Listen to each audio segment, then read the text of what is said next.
Hey, what is up guys, and Merry Christmas to you all. Y'all.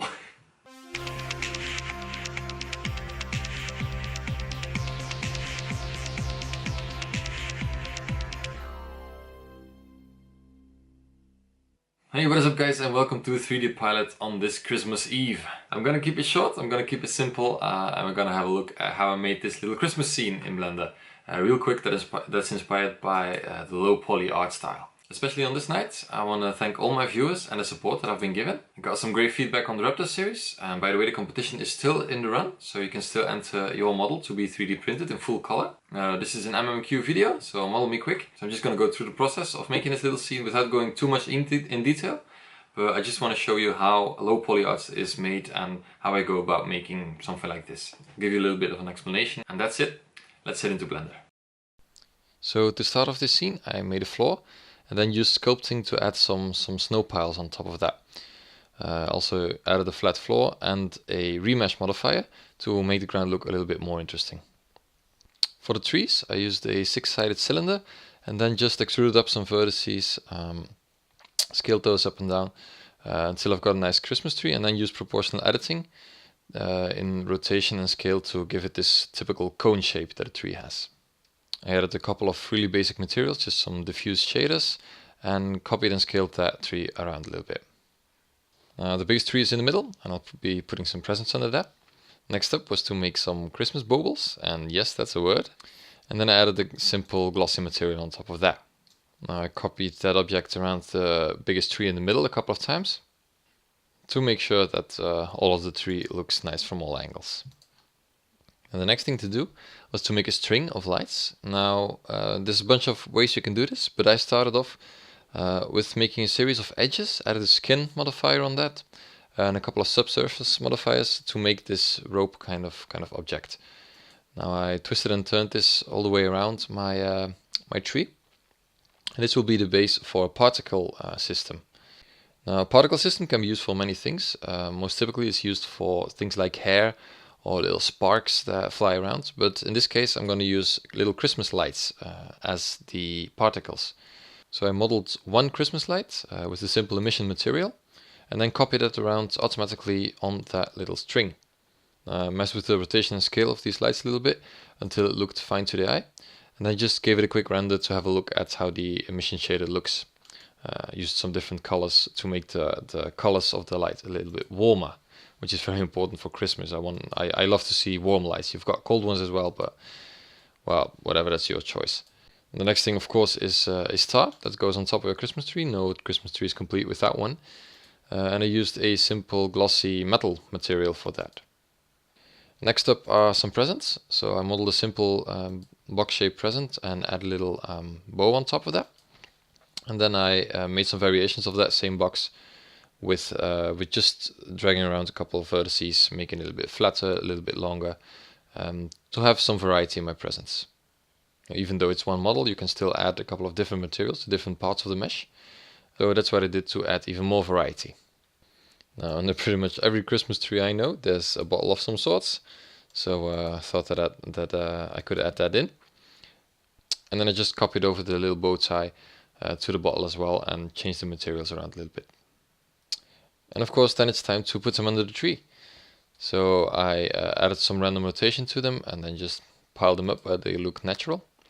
Now they can go into the snow a little bit, but I tried to keep them off the floor. But there's no need for really exact positioning on there. You can just put them wherever they look nice.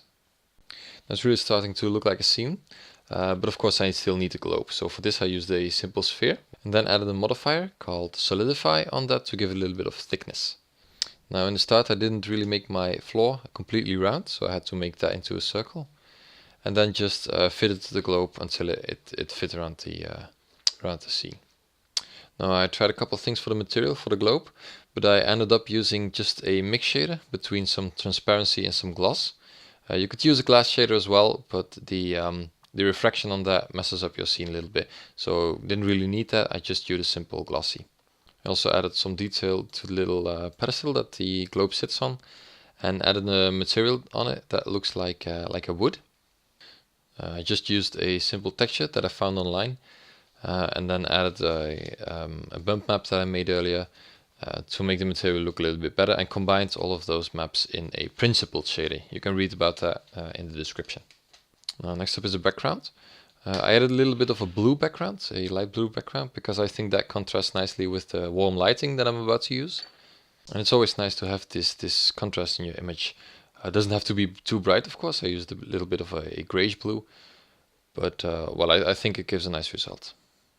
Now for the background, I used a simple spherical image that I found online, and just a plane that I rotated around as the main light source. I changed the color around a little bit, adjusted the strength of the light, and then had a good look around my scene to see if there's any trouble.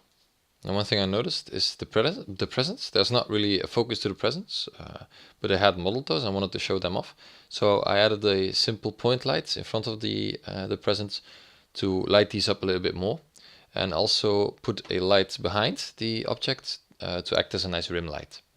Now, I wasn't really happy with the reflections that were in my globe, so I messed around with that material for quite a bit.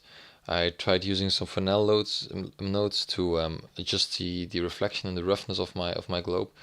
Well, but in the end, I just used a simple glossy shader mixed with a transparent shader to act for my glass.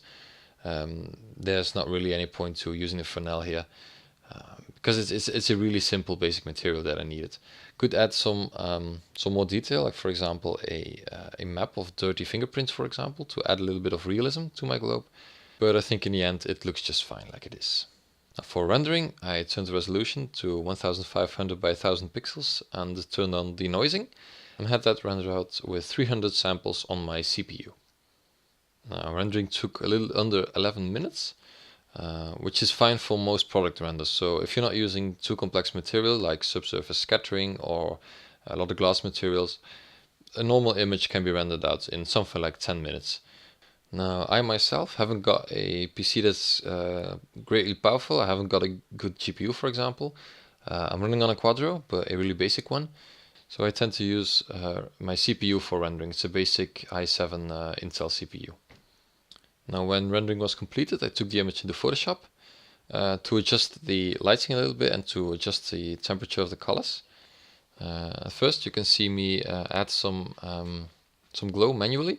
And you can also do this compositing in Blender itself, and then you'd use a glare node, for example, and a vignette in this example. But I think Photoshop is a lot faster at doing compositing, especially if you're not working with animations, but stills, like product renders that you're probably making. But well, here it is. It's just a simple scene. It's not really a product render, but it's something I wanted to show you that you can do real quick in Blender. It took about half an hour in total. And well, I hope you like it. And if you do, let me know in the comments below. That was it for this little video. I want to wish you a very nice holiday. It's time for New Year's resolutions as well, so maybe it's a good time to pick up Blender. Anyway, I'll see you next week with another video. Bye!